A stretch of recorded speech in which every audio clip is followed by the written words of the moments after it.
Nikocado Avocado has recently passed the £400 mark, and while the human body is incredibly robust, there is a point of no return for everyone's health. So what is his current mukbang eating pattern actually doing to his body, and how long can Nikocado expect to live based on his current health trajectory?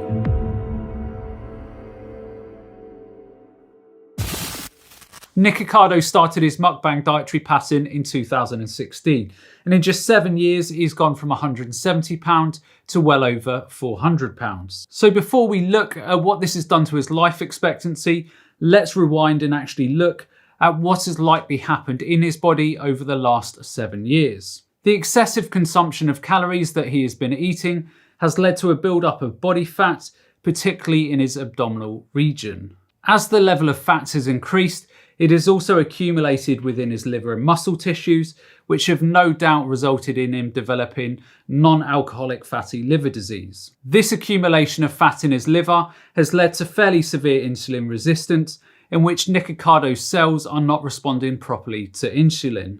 As this whole metabolic process has been playing out, it is very likely that his eating patterns and excess fat in his abdominal region have triggered the release of inflammatory molecules, which in turn are contributing to atherosclerosis, where plaque is building up quite rapidly in his arteries. It is also very likely that Nikocado already experiences angina or chest pain, as the plaque formation in his arteries is limiting blood supply to his heart muscle. Another risk factor that Nikocado will likely be experiencing is the accumulation of fat in his blood vessels from the sheer volume of fat in his diet, and there is a very strong chance that the formation of blood clots has already started. Now, based on his current health trajectory, it is clear that Nikocado is heading to a point of no return, and at some point the sheer amount of pressure he is putting on his body will cause it to give way. If we look at conservative models for predicting life expectancy based on lifestyle factors, Nikocado is predicted to live around the age of 47, which would mean that he has less than 17 years to live unless he changes his ways. And unfortunately, these years are unlikely to be a fun place. The chest pains and shortness of breath Nikocado is likely experiencing, at whatever level, are likely to get far worse. His diabetes symptoms will likely get more challenging to control, with frequent urination, excessive thirst and consistent blurred vision. His sleep apnea is also likely to get worse, with worsening interruptions in breathing during his sleep, which are likely to cause excessive daytime sleepiness, morning headaches and difficulty concentrating. His gut is likely to be a daily assortment of constipation, acid reflux and pain caused by chronic IBS related problems. Nikocado's musculoskeletal symptoms that he is currently experiencing are also likely to get far worse. Another couple of decades of extra stress on his joints caused by the excess weight are likely to lead to severe arthritis, in which Nikocado will really struggle with mobility and may ultimately become bedbound. Skin conditions are also likely to get worse over the coming years, and he will likely experience worsening rashes and fungal infections due to the difficulty he will have in keeping his skin clean.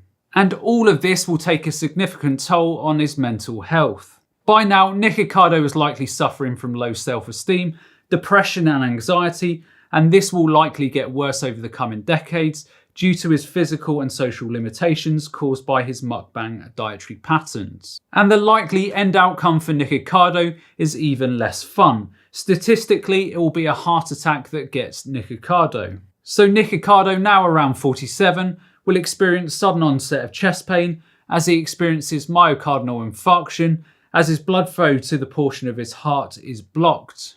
His heart, now starved of oxygen, begins to die.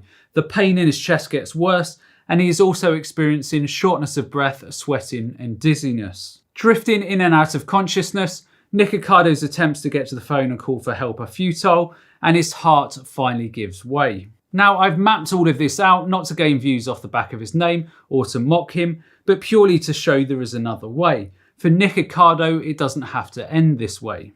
By simply swapping out his current eating patterns and changing his lifestyle, he could start undoing a lot of the damage before it is too late. Losing the pounds would lead to improved blood sugar control, lower his blood pressure, improve his cardiovascular health, improve his respiratory function, reduce his joint pain, improve his skin health, and improve his overall mental health. The problem for Nikocado though is that he has an addiction to food, an addiction to the YouTube money, and an addiction for his own notoriety. And it's these addictions and his lack of willingness to change that will ultimately see him live a significantly shorter life than the average person. And regardless of what you think of his YouTuber profile, it is an incredibly sad state of affairs when someone like this is dying right before our eyes. So that's the end of today's video, and the only other thing that's left for me to say is to remember to look after your body, because it's the only place you have to live. And I'll see you next time.